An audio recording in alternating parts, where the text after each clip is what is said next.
चलो छेल्ले આપણે વૈશ્વિકી ત્યાર પછી અવાજ બંધ આવે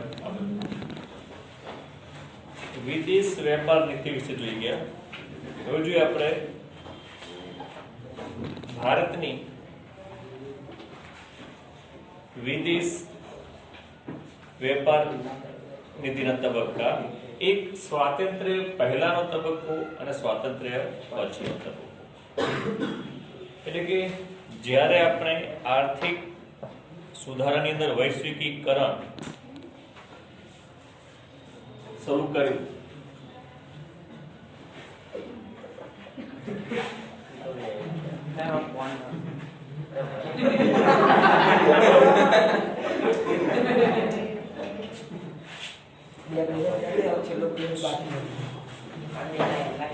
वैश्विकीकरण स्वातंत्र्य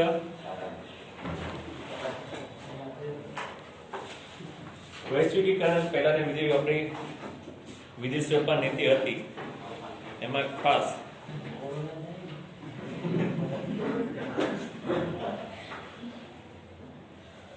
वैश्विकीकरण 1991 પછી કરવામાં આવ્યું 1991 માં કર્યું એ પહેલા અને 1991 પછી ભારતની વિદેશ વેપાર નીતિ કેવી રહી છે તો કે સ્વાતંત્ર્ય થયા પછી આપણી પાસે વહીવટી રાજકીય અને આર્થિક ક્ષેત્રે એક ગોઠવણીના દિવસો હતા। તો ગોઠવણી એટલે શું અત્યાર સુધી આ જે હતું राजकीय परिबळो वहीवटी परिबळो ए अंग्रेजोने हाथमां हता। दरेक बाबतमां अंग्रेजोनो हस्तक्षेप हतो। પછી આઝાદી પછી સૌથી પહેલા આપણે તો આ ત્રણેય વસ્તુ વહીવટી કક્ષા રાજકારણ એટલે દેશનું વહીવટ કરવાની સ્થિતિ એ વહીવટ કરવા માટે રાજકીય પરિબળો મહત્વના છે। કોઈ એક રાજકીય સત્તા હોવી જોઈએ તે અને આર્થિક એ ત્રણેય વસ્તુ આપણે પાટા પર લાવવાની હતી એને ગોઠવણ કહેવાય। તો શરૂઆતના સમયની અંદર ભારતીય લોકોને વિદેશ વ્યક્તિ સાથે વિદેશ વેપાર સાથે માનસિક વિરોધ હતો એટલે કે વિદેશી ચીજ વસ્તુ ભારતમાં જોઈએ નહીં એ લાંબા સમય સુધી ચાલે 1990 સુધી ચાલ્યું એ વસ્તુ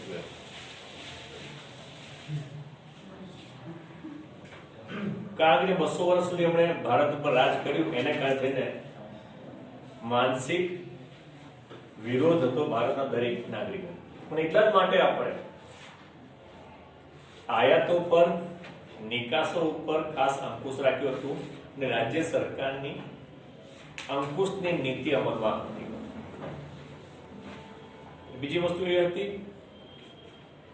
સરકારનો ઉદ્દેશ ભારતના ઉદ્યોગોનો વિકાસ થાય તે પ્રયત્નો પહેલા હતા અને એટલા માટે સરકારે આયાત નિકાસ પર અંકુશ રાખી હતી।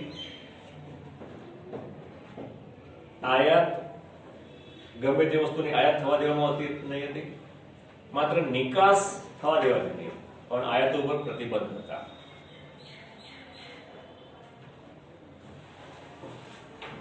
છતાં નિકાસ વધે તે માટે સરકારે કેટલાક પ્રયત્ન કરેલા રૂપિયાનું અવમૂલ્યન કર્યું જેથી કરીને નિકાસ વધે પરંતુ તેમાં પણ જેવી સફળતા પ્રાપ્ત થઈ હતી નહીં। કારણ એક બાજુ ભારતની વસ્તી ઉત્તરોત્તર વધતી જતી હતી જીવન જરૂરિયાતની ચીજ વસ્તુઓની માંગ વધતી જતી હતી અને નિકાસો એ પ્રમાણે વધતી હતી નહીં અને સમય જતા જતા આયાતોનું પ્રમાણ વધતું ગયું એટલે એક તબક્કો એવો આવ્યો કે આપણી પાસે વિદેશી હુંડિયામણની અછત સર્જાઈ અને આ બધા પ્રશ્નોને કારણે થઈને 1900 માં 1951 ની અંદર આર્થિક સુધારા અપનાવવાની આપણને ફરજ પડી કે ભાઈ 1991 પછીની આપણી નીતિ કેવી રહી છે. 1991 પછી રાજ્ય સરકારનો અંકુશ ઉદ્યોગો ઉપરનો ઓછો થઈ ગયો. જે પરવાના પદ્ધતિ હતી, પરવાના નીતિ હતી, એમાં હળવી કરવામાં આવી. અમુક વસ્તુને બાદ કરતા આપમેળે પરવાના હતા, એટલે કે લાયસન્સ સરળતાથી પ્રાપ્ત થતું હતું. એમાં ક્રૂડ ઓઇલ, ખાદ્ય તેલ, જહાજો, એવા કેમિકલ, એવી અમુક બાબતોમાં જ પરવાના રાખવામાં આવે. એની થોડી પ્રક્રિયા જટિલ રાખવામાં આવી, એટલે ગમે તે વ્યક્તિ એ વસ્તુની આયાત કરી શકે નહીં. રૂપિયાની કિંમત બજાર પરિબળો દ્વારા અસ્તિત્વમાં આવી. જે અત્યાર સુધી રાજ્ય સરકારનો અંકુશ હતો, એ અંકુશ દૂર થયો ને બજાર પરિબળ એટલે માંગ અને પુરવઠાને આધારે રૂપિયાની કિંમત નક્કી થઈ. તો આ બધું જોતા ધીરે ધીરે કરતા 1991 પછી વસ્તુ એ બની કે સરકાર એક સાથે ત્રણ વસ્તુ, ખાનગીકરણ, ઉદારીકરણ, વૈશ્વિકીકરણ, એ ત્રણે વસ્તુ એક સાથે મુક્ત કરી. તેના કારણે શું થયું? તો એ વસ્તુ જે આપણે કે આર્થિક સુધારા પછી બે પ્રકારની અસરો જોવા મળે ને મૂલ્યાંકન કરી, એક પ્રતિકૂળ અસર અને એક બીજી સાનુકૂળ અસર. તો સાનુકૂળ અસર જોઈએ. સાનુકૂળ એટલે શું? સારી બાબતો જે દેશના હિતમાં હોય એને કહેવાય સાનુકૂળ બાબતો, જેને કારણે આપણે ફાયદો થયો. સૌથી પહેલા વસ્તુ શું થઈ આપણે કે આને કારણે ભારતમાં લોકોને સારી ગુણવત્તાવાળી વસ્તુઓ સસ્તી અને સહેલાઈથી પ્રાપ્ત થઈ. જે વ્યક્તિ એફોર્ડ કરી શકે છે, એફોર્ડ કરી શકે એટલો મતલબ ખરીદી શકે છે, એવી વ્યક્તિઓ સારી ગુણવત્તાવાળી વસ્તુ સહેલાઈથી અને સરળતાથી પ્રાપ્ત થઈ, જે પહેલા પ્રાપ્ત થતી હતી નહીં. બીજું, વિદેશી હુંડિયામણ વધારો થયો. વિદેશી હુંડિયામણ પહેલા નિકાસ માટે દરેક વસ્તુની નિકાસ, એમાં ખાસ કરીને ખાદ્ય ચીજ વસ્તુની નિકાસ આપણે કરી શકતા હતા નહીં. કારણ એ આપણા જીવન જરૂરિયાતની મુખ્ય વસ્તુ કહેવાય. અન્ન એ આપણા જીવનની મહત્વની વસ્તુ કહેવાય. એટલા માટે ખેત ઉત્પાદન ઉપર પૂરતા નિયંત્રણ રાખેલા હતા, પણ એ દૂર થયા અને એને કારણે નિકાસ વધી. એટલા માટે આપણે વિદેશી હુંડિયામણ પ્રાપ્ત થયું. ત્યારબાદ નિકાસોમાં વધારો થયો છે કીધું પ્રમાણે. બીજી મહત્વની વસ્તુ એ હતી કે રાજ્ય સરકારના જે બોજમાં ઘટાડો થયો. કેવી રીતે? તો અત્યાર સુધી રાજ્ય સરકાર એ વિદેશમાં હુંડિયામણ પ્રાપ્ત કરવું પડતું હતું, એટલે રાજ્ય સરકારનો બોજ રહેતો હતો.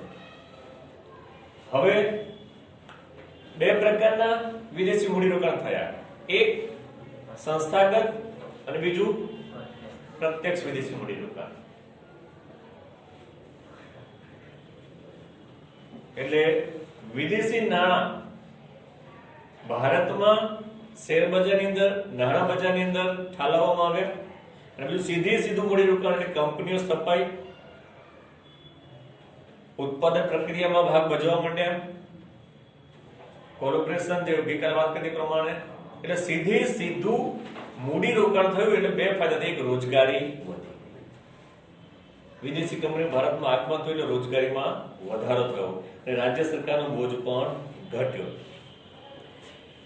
એટલે ઉત્પાદને વધ્યા અને રોજગારી વધી. અને મહત્વ સાધનોની ગતિશીલતામાં વધારો. સાધનોની ગતિશીલતા બે પ્રકારનો વધારો થયો, એક મૂડી અને બીજું માનવ સંસાધન. મૂડી, અત્યાર સુધી ભારતીય નાગરિકો વિદેશમાં મૂડીરોકાણ કરી શકતા હતા નહીં, પણ 1991 પછી ભારતીય વ્યક્તિ પણ વિદેશમાં મૂડીરોકાણ કરી શકે છે. એક આ થયું મૂડીની બાબત. બીજું માનવ સંસાધનની ગતિ. માનવ સંસાધન એટલે માનવીની શ્રમની હેરફેર. 1991 પછી માનવ સંસાધનની હેરફેર કરવા માટેના નિયમો હળવા બન્યા. એટલે આપણે વિદેશમાં નોકરી કરવા માટે જઈ શકીએ. અત્યારે જોઈએ તો પહેલા કરતા આપણે એકદમ સરળ થઈ ગઈ છે. પહેલા અમુક જ લોકો જઈ શકતા હતા, જેને ખ્યાલ હોય કે. આના માટે સરકારે ઘણા બધા પ્રયત્નો ચાલુ કર્યા છે, લોકોને જાણ થાય એટલા માટે. એટલે માનવ સંસાધન અને મૂડી સંસાધન આની ગતિશીલતામાં વધારો થયો છે. એટલે બીજી જગ્યાએ લોકો રોકાણ કરી શક્યા છે અને રોજગારી માટે પણ ત્યાં આગળ જઈ શકે છે.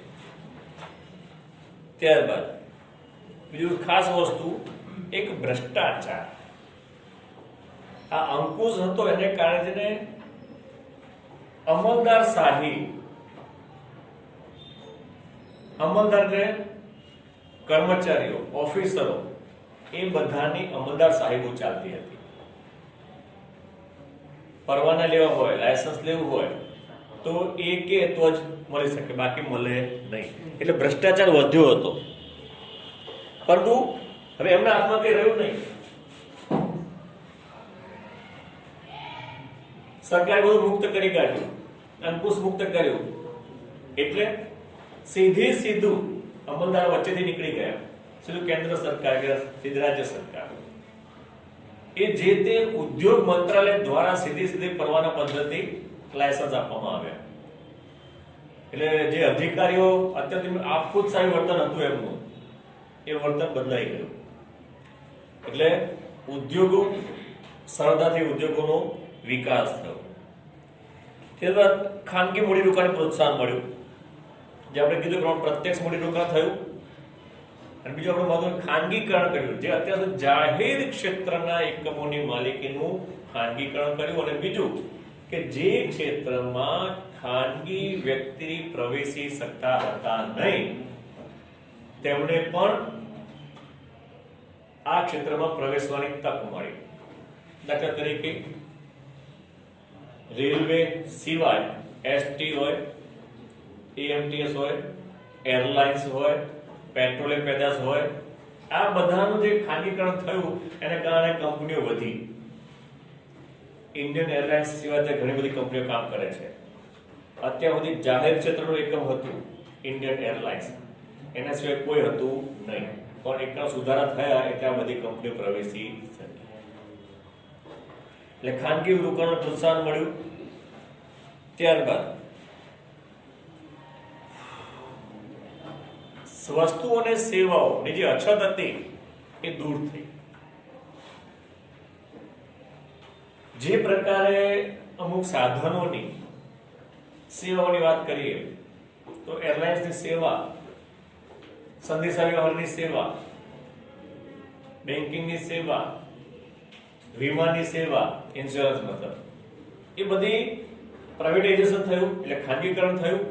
એટલે વિદેશી કંપનીઓ આવી, જે અછત હતી એ બધી દૂર થઈ. ખાસ કરીને વાહન વ્યવહારની સેવાની અંદર એક દેશમાંથી બીજા દેશમાં જવા માટે માત્ર ઇન્ડિયન એરલાઇન્સ સિવાય બીજી કોઈ વિકલ્પ હતો નહીં. એટલે આપણે બુકિંગ કરાવવું પડે અમુક સમય પહેલા. જે રેલવેમાં ચાલે છે અત્યારે, અમુક મહિના પહેલા બુકિંગ કરાવીએ તો આપણે ઉનાળાની ટ્રેનોમાં રિઝર્વેશન મળે છે, જે પહેલા ઇન્ડિયન એરલાઇન્સમાં એવું હતું. હવે એ વસ્તુ દૂર થઈ. એટલે સેવાઓની બધાની અછત દૂર થઈ. અને જ્યારે સાંસ્કૃતિક અને સામાજિક વિકાસ થયા એ તો બહુ ઓછું થયું છે. એટલે આવી રીતે વૈશ્વિકીકરણ પછી આ બધી આપણને સાનુકૂળ અસરો જોવા મળી છે. હવે જે વસ્તુના ફાયદા છે તેનું નુકસાન પણ હોય છે. ફાયદા અને ગેરફાયદા રૂપિયાના સિક્કાની બે બાજુ છે. તો અહીંયા આગળ આપણને પ્રતિકૂળ અસરો કઈ થઈ વૈશ્વિકીકરણને કારણે શું નુકસાન થયું? તો પહેલું, ત્રણેય વસ્તુ સાથે થઈ: ખાનગીકરણ, ઉદારીકરણ અને વૈશ્વિકીકરણ. એટલે હજી સુધી જે ઉદ્યોગોમાં ખાનગી વ્યક્તિ પ્રવેશી શકતા હતા નહીં, અને ત્રણેય વસ્તુ સાથે થઈ એટલે ખાનગી વ્યક્તિઓએ પોતાના ઉદ્યોગો ચાલુ કર્યા અને સાથે સાથે બહુરાષ્ટ્રીય કંપનીઓ ભારતમાં આગમન થયું. એટલે નાના ઉદ્યોગો અને ગૃહ ઉદ્યોગો હજી વિકાસની શરૂઆત હતી એમની, તો ત્યાં જ બહુરાષ્ટ્રીય કંપનીનું આગમન થયું. એટલે એની સામે આ ઉદ્યોગોને નુકસાન થયું. થોડું નુકસાન એટલે કહેવાનો મતલબ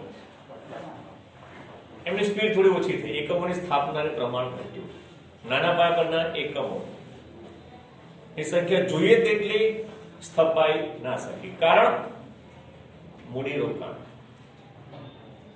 બહુરાષ્ટ્રીય કંપનીઓ પાસે મૂડી વધારે હોય અને ભારતના ઉદ્યોગપતિઓ નાના ઉદ્યોગો પાસે મૂડી રોકાણ થોડું ઓછું હોય, એટલે થોડુંક નાના ઉદ્યોગોને અને ગૃહ ઉદ્યોગોને થોડું નુકસાન થયું.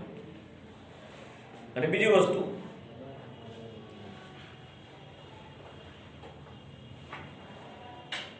આ આંતરરાષ્ટ્રીય કંપનીઓ, બહુરાષ્ટ્રીય કંપનીઓ ભારતમાં આગમન થવાથી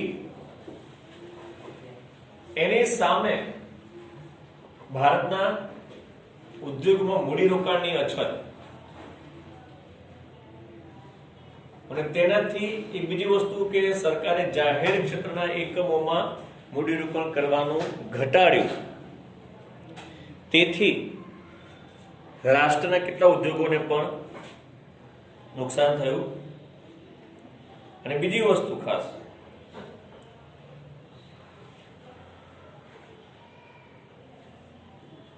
બહુરાષ્ટ્રીય કંપનીઓ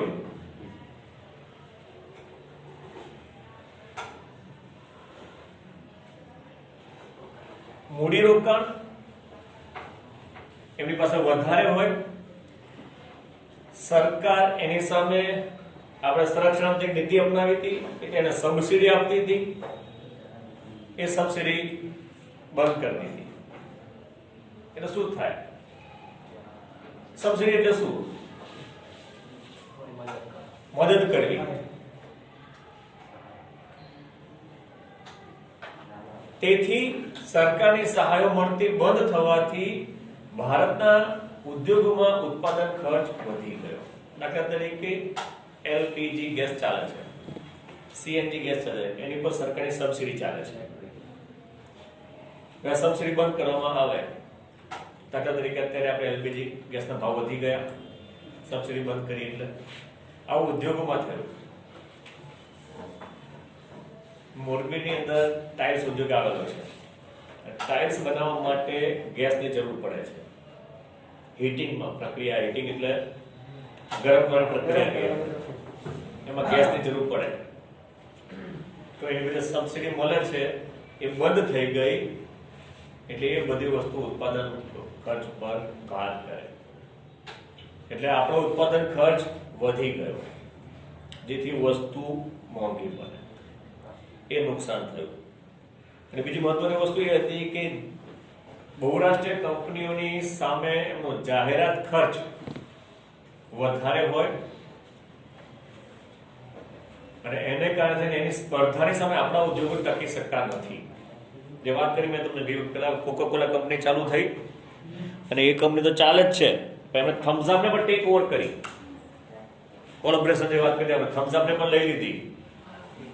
હવે કોકાકોલામાં તો કમાય છે, હવે થમ્સ અપ એની ભાગીદારી થઈ ગઈ, એમાંથી પણ કમાય.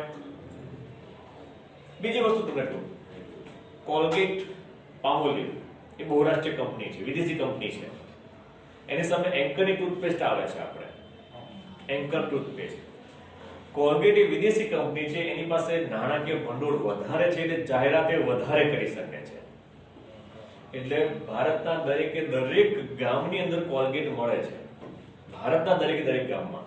પણ એન્કર એ નાની કંપની છે, એ ભારતીય કંપની છે, એની પાસે એટલું નાણાકીય ભંડોળ છે,